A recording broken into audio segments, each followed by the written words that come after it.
Hey guys, hello, TJ. So it has been 11 weeks since we've had the baby. I know I said I was going to come back at 8 weeks for an update. However, we have gone through a couple of things that we haven't really put out on social media, and I was talking to TJ the other day and asked him, ooh, there we go, and asked him whether or not we should talk about it, and we came to the conclusion that yes, we should talk about it because it may help some other parents out there who are going through the same thing. So if you've been keeping up with some of the pictures that I've posted of Natalie on my social media, you'll notice that she has a little red spot on her lip, on her left side and on her left ear. So about a week after she was born, or maybe 4 days, we noticed a little bit of discoloration, you know, in both of those spots. My brother actually... Not really. It wasn't in both spots. It was just a little, almost like she bit her lip in the corner. That was all that was there at the time. And it was flat. We were like, oh, well, maybe it's a birthmark or whatever. So we kept an eye on it, and at her 2-week appointment, we forgot to mention it to the pediatrician. By her 4-week appointment, it was starting to get a little bit brighter red, starting to raise up a little bit off of her skin. And so we talked to the pediatrician, and the pediatrician told us that it was hemangioma. TJ can explain Infantile hemangioma. Yeah. Infantile hemangioma is a buildup of capillaries, which are the blood vessels that are in everyone's skin. It's just, it could form anywhere. Most people see these as what are called stork bites or strawberries. Yeah. They usually form, they can actually form anywhere on the body. However, in this case, she had it right down her chin, down in her neck a little bit, and then a big spot here on her ear. And this part here, when it's spread out on the face, it becomes more of a concern from the doctor's point of view. Main reason being, when it's spread out that large, they're afraid of what's called faces. I forget exactly what it stands for, but it's spelled P-H-A-C-E, and then sometimes with an S, depending on if that particular syndrome is part of it. Each one of the letters represents a different issue, so to speak. But that's really about it. The one that's on her chin, though, is called a bearded infantile hemangioma. So she's had more of a beard already than I have.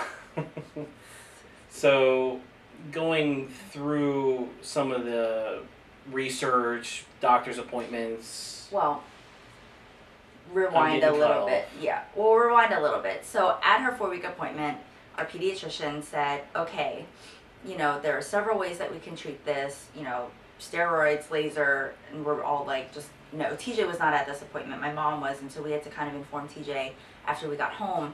But she said, you know, just recently in the past 5 or 6 years, 2008. cardiologists have discovered that a beta blocker helps get this hemangioma under control and disappear. Propranolol is the drug, and she said the only person that can prescribe it is a cardiologist. So she recommended a pediatric cardiologist for us to see, and so we scheduled that appointment. And a little more information on propranolol. Propranolol is a drug that's often used for heart conditions. It's used a lot for migraines. I actually believe that at one point in time I was taking a pill form of propranolol when I was about 17 years old. Propranolol has been around since the late 60s. In 2008, there was a case study done on about 7 to 10 children that suffered from migraines. They were about 7 years old, 6 years old. Hemangiomas will stick with you sometimes all the way up through age 9, 10, even 11, or longer. Sometimes it will stick with you your entire life. So they started to realize that when the kids were taking this for their migraines, they were starting to reduce their hemangiomas as well by a substantial amount. They then did another case study where they only gave it to kids and infants that had hemangioma, especially ones that were leaning more towards the phasis. Phasis, actually, I didn't get into too much detail on that. Phasis is when it gets hemangioma inside the brain. It actually gets in the membrane that surrounds the brain. And it also goes through the brain, and it can also stunt the brain development. So, rewinding a little bit again. So we I got have our a tendency to do that. we got our appointment with the cardiologist, and we were thinking, okay, we're gonna go see the cardiologist. He's gonna give us these drugs, and we can start to heal her, no problem. Her hemangioma had not started to ulcerate or blister yet at this point. The cardiologist said, because of the placement of her hemangioma, because of the whole face syndrome, he wanted to get a CAT scan or an MRI to make sure that there was nothing in the brain. And Which both of us just looked at each both other of us were like, oh, radiation or anesthesia. We don't want to do either. So the cardiologist called us back later that afternoon because he wasn't going to prescribe us anything until he was certain that there was nothing going on in her brain. So he got us a couple hours, or like an hour after we left, and said, the MRI tech said that we could do the MRI without anesthesia. A little bit of movement is okay, blah, blah, blah, blah. So we're like, yes, we don't have to think about which of these we have to do to our little baby. So we make the MRI appointment. It took a little bit of patience because at first our MRI appointment was a month out, and we're like, oh my gosh, that's so long. We need to get her on these meds quickly. Then it was moved up a couple of weeks. So because after a week of seeing the doctor, it did start to ulcerate on her lip. And bleed. Which it started to give a noticeable change in her personality because she was starting to refuse the bottle. Which we will get into a little later also. So we go to get the MRI, no anesthesia. It doesn't work. She's moving around too much. But she was sleeping. That was the cool thing. I was in the room with her. And it was kind of funny because I was divested of all like medals, which was kind of interesting. Except for I didn't understand why the button on my jeans was okay. It was like I was expecting my jean button to just go poof. But they were like, no, it's cool because they're made out of aluminum, I guess. And it wasn't that loud. The machine that they used for her was a smaller tube. It was probably maybe only about 1.5 feet, 2 feet in diameter. It was a lot small. I wouldn't fit in there. She wouldn't fit in there. I know I wouldn't fit in there. I'd shoot out that thing like a cannon, kind of like the fat kid in Willy Wonka shooting through the tube, the original one. So that being said, she was perfectly sound asleep. She whined a little bit at the beginning, but it was just that little bit of chin movement that she always does when she sleeps. She moves her chin. It sucks. So eventually they came back and they were like, you have to reschedule it because we're gonna have to put her under anesthesia. And I'm just like, oh my goodness, I can't even deal with this right now. So I make the appointment, and surprisingly the following Tuesday, so this was on a Wednesday, the following Tuesday we were able to get an appointment for the MRI. It was early in the morning. Poor baby. She was under anesthesia for a good 2 hours. But they got really good scans, and good news, there was nothing wrong in her brain. So we were like, all right, how quickly can we get these meds? Well, nothing wrong in the brain, and plus with the bearded, I forgot to add this. It's the carotid artery. I keep saying carotid artery for some reason. But in the carotid artery, it could also latch in. The blood vessels will go through the muscle tissue and then form there. And if that happens, you can still use propranolol, but there's a slower dosage. Instead of 3 times a day, it would be 2 times a day at half the dosage that we're giving her now. So our appointment, we got home at about 11 a.m., 12 p.m., sometime around lunchtime. And we're like, all right, waiting all day for the cardiologist to call us back for the results. Because we're like, we need to get these meds. We need to get these meds. We've been waiting for like a month to get these meds. So 5 o'clock comes and the cardiologist calls TJ and... Well, I had called at 4. Oh, the office. I called the office at about, actually 3:30, 4 A little o'clock. bit before 4. And I was like, any word yet? And the radiology tech, he actually had said, and the nurse had said, which they were awesome, by the way. I mean, Wolfson's Children's Hospital in Jacksonville, they are freaking phenomenal. They're amazing. So they said it can take anywhere from 1 day to a week. to get the full report done. Yeah. And I stressed to him and I stressed to her, please get this done quickly Yeah. because we need to get our baby better. Yeah. And so an hour after we talked to the doctor, it was Dr. English's office. Yeah. They gave us a call back and he was like, you guys are in the clear. He gave us a little bit more detail about what the MRI looked like. There was, since it is right here, it is superficial, which means it's only on the skin. But then there is a little portion of it that goes from about the front center of the chin back a little bit to like maybe the first molar, or where the first molar would be, where it's in the muscle tissue. But that's a moot point because it will actually be taken care of by the propranolol So as well. 6 p.m. we pick up our meds from the CVS down the road, and we start her on it. And I swear, within 24 hours. We'll post a picture right here during this part of the. So we'll post a picture video. right here. It's gonna be like right up in here, Stop. all over. So it went from like this bright red color to just kind of, a pink color, and 24. And it also almost went totally flat. Yeah. Within 24 hours. 24 hours, and then 48 hours, and then oh my gosh, it was just like amazing. So this coming Tuesday will be 2 weeks on the meds, and I'm just so amazed and like grateful and thankful that it worked, because they were like, oh yeah, sometimes it can take up to 2 weeks to see a difference, and we're like, oh my goodness, more time, more waiting. Like, waiting is the worst part for us, and I'm just so happy that she's better. So yeah, it's not so much that we have instant gratification, syndrome or anything like that. It's I'm more sure nobody of thinks that, but I mean, it involves our baby. We don't like seeing her suffer.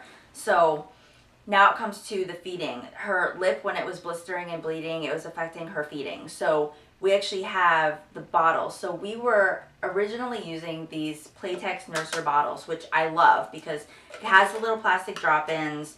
It bends over like this. We have the natural latch nipples on here. I mean, they look pretty good. She was eating off of these just fine. But she started to struggle and get frustrated when we would give her the bottle. She would cry before we fed her. She would cry for 10, 15, I think the longest was like almost 40 minutes before she would latch on and take the bottle. Right. Whereas before she would hit that thing like a starving catfish on liver. So, now, we were trying to give her meds too, and we're like, she has to eat, she can't get fussy. And so sometime last week, TJ was like, you know what? I'm just going to go to the store on my own. I'm not going to tell Kat where I'm going, and I'm just going to take care of this. I'm going to be a dad. It was kind of funny because she said, we need milk for the house. And so I just looked at her, I was like, so I was just sitting on the couch, and it was running through my mind. I was doing some research on the phone, and I was like, you know what? I'm tired of this. I've got to do something. Someone's got to do something for her. And so I just stood up. I was like, I'm going to the store, and I jokingly but realistically said I'll be back in 2 hours. Yeah. Because I always joked that I'm just going to leave for a while to get a little bit of a break away from the baby and stuff like that, which is totally not anything I would do. And her and her dad just kind of looked at each other like, okay. And so I left, and I just went straight to bye-bye baby. I got there within 30 minutes of them closing, and I was asking everyone in the store. Actually, I didn't have to ask everyone in the store. Everyone came to me since it was coming at closing time. They flocked. They flocked to me. They saw a father in there by himself looking at baby bottles. And so I was talking to one of the representatives, and she was like, oh, this is a great bottle. This is a great bottle. Hey, you. She called over another representative of the company, and they all started talking to me, and they got the walkie-talkie out. Everyone came over there, including a couple other guys who are new fathers. Some of the customers in the store came over as well, because they were also trying to get bottles and things, and all of them pointed me to these. Dr. Brown's. And here's the main, not the main, but the huge difference. Right here in the nipples. This is a lot thinner, and it's actually a little bit longer. And the material is softer. And it's way softer. It's just a little... Did you hear that? Okay, no music with the bottles. But she instantly took the Dr. Brown's bottle. No crying, No no problem. fussing, no nothing.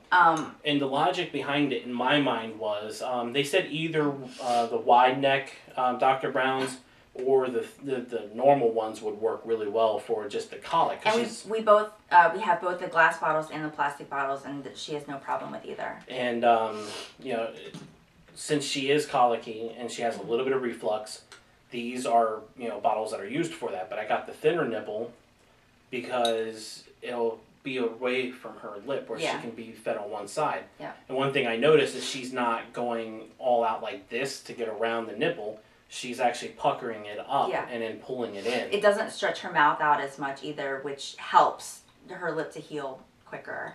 And just to give you a little tour of the bottle here. You have the nipple, of course. But then there is this nice little tube that goes all the way to the end of the bottle, which allows the air to flow through. And then it comes into this little nozzle right in the middle, which then causes the air to flow through these two little holes on either side. So the air comes in here, pushes out to the side, which is up in this area, which then causes the milk to flow through those little rings. I'm not sure if they'll be able to see it, but I mean... Well, we can show little pictures and so forth of it if we need to. But it completely removes all of the all the bubbles from the formula. And one of the things we've also started to do is pre-make the bottles way ahead of time because we have the AR. Yeah, the Enfamil AR.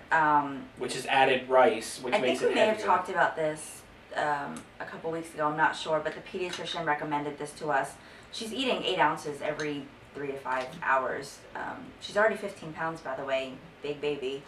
But she sucks down a lot less air. Pre-making the bottles and then heating them in the warmer. A lot less foam after you shake up the bottle and everything like that. Like, these bottles are a godsend. We are so happy that we have that. So Natalie's doing great on the med. She's doing great with the formula. She's doing great with her bottles.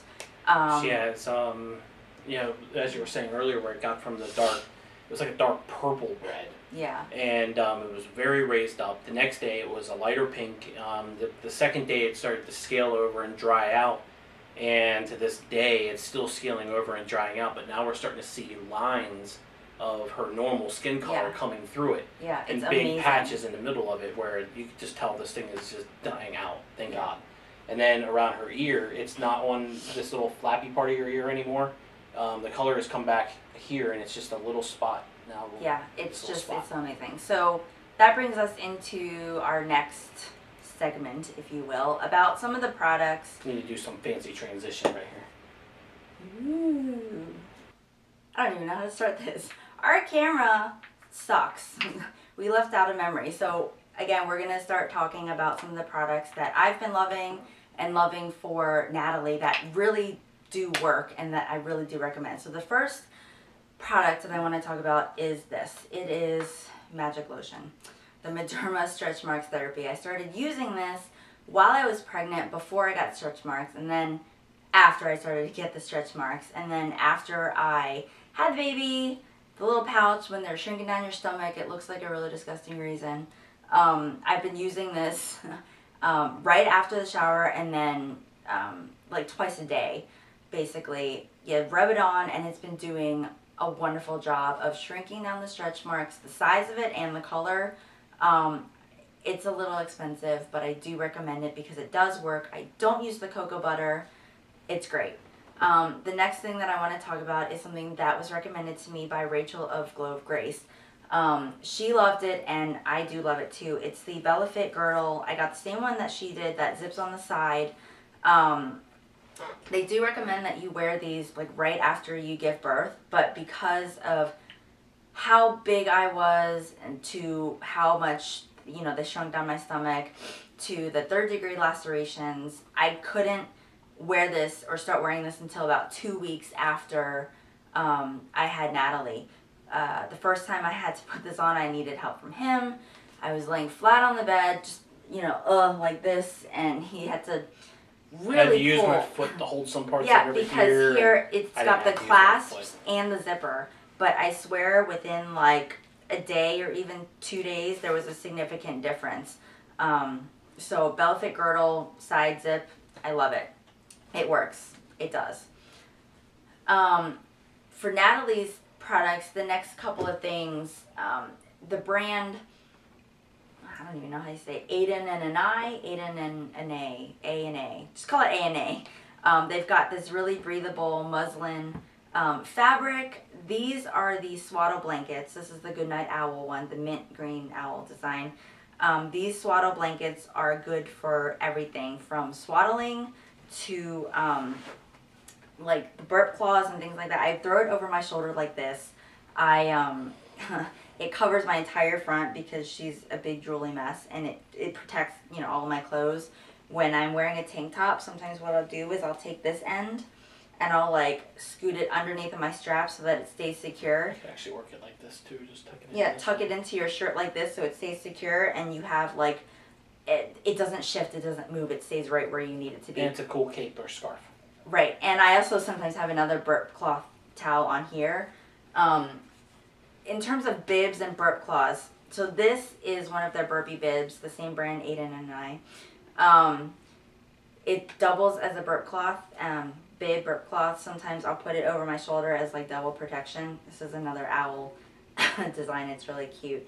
But she's been drooling so much. I mean, we only have 3 of these types of bibs, and we have 3 of the other ones from the Carter's brand. It's got like the plasticky type backing and everything, but she drools so much that gets soaked so fast. So what we invested in were the snappy bibs, the ones that snap right up in front. There's 3 different snaps to grow with your baby. So she's on the smallest snap right now, and there's like 2 more that we can do. These bibs have been working really nice for her. We don't have to change them very often. They fall right below her stomach, so it's like a full body coverage. But this brand, we also have, like I said, the washcloths and the changing table cover.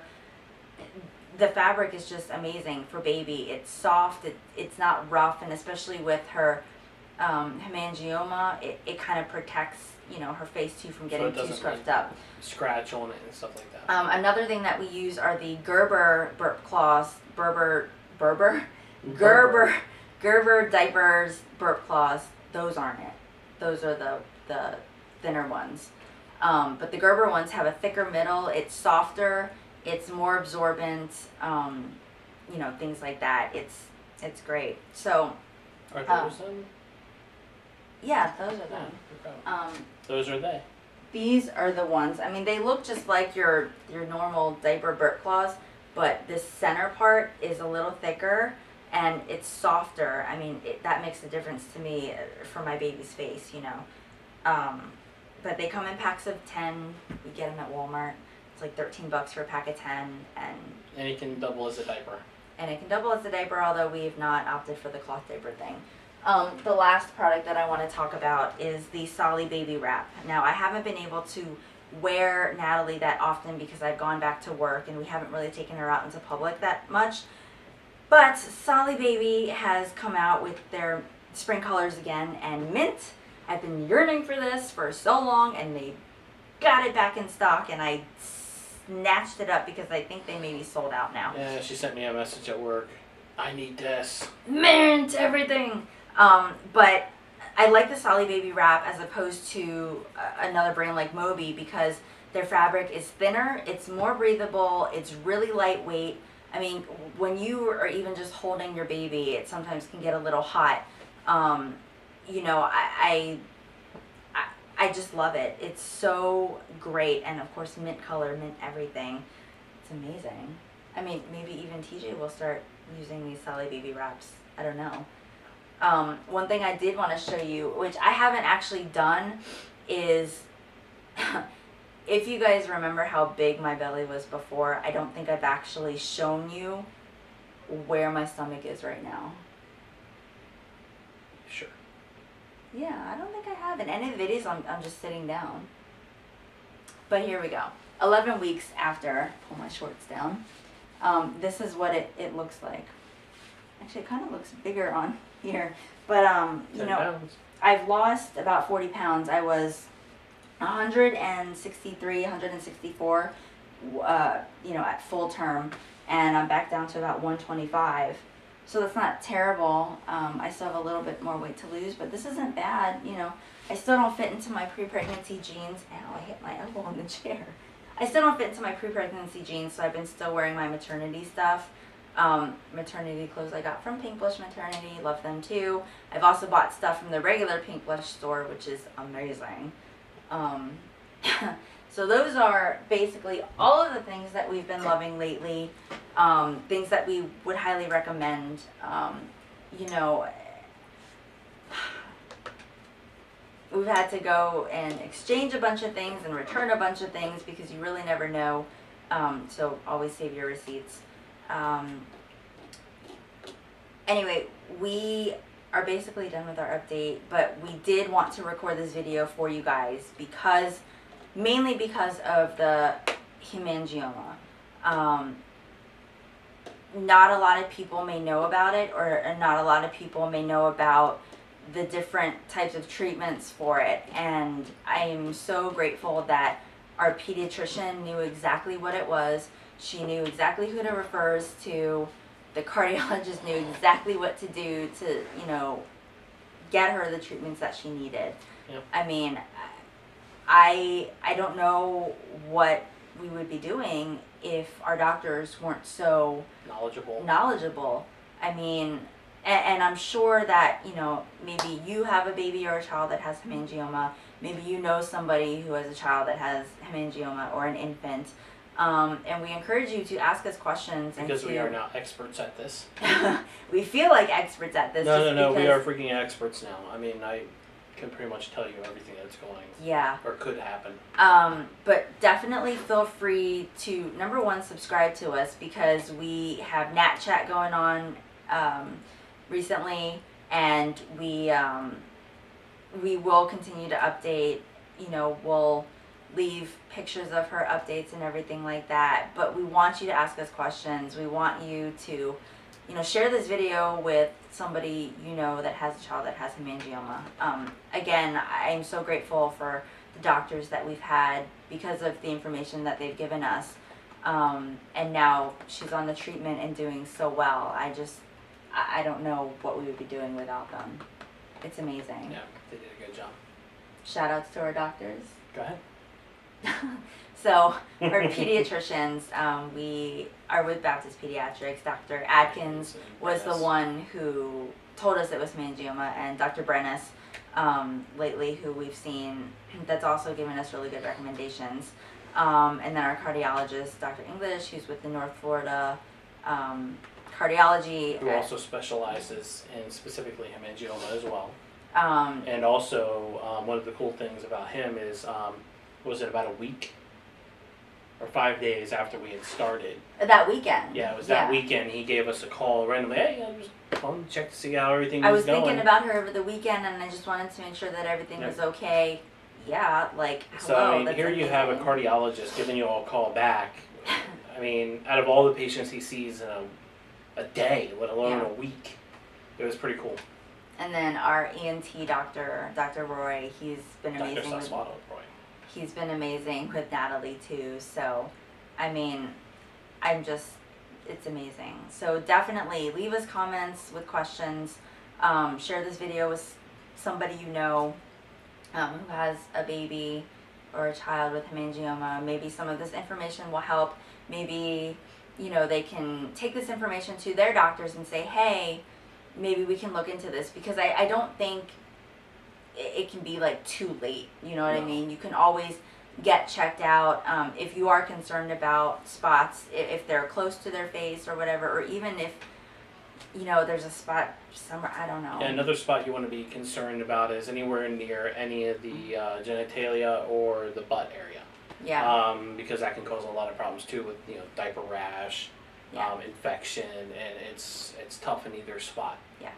So, I mean, thank you so much, you guys, for stopping in. I know this update is a little bit late and at 11 weeks, which is weird, but we wanted to make sure everything was good with Natalie before we came and gave you the updates and all this, of this information. So definitely thank you for watching us again, and we will see you next time. Bye.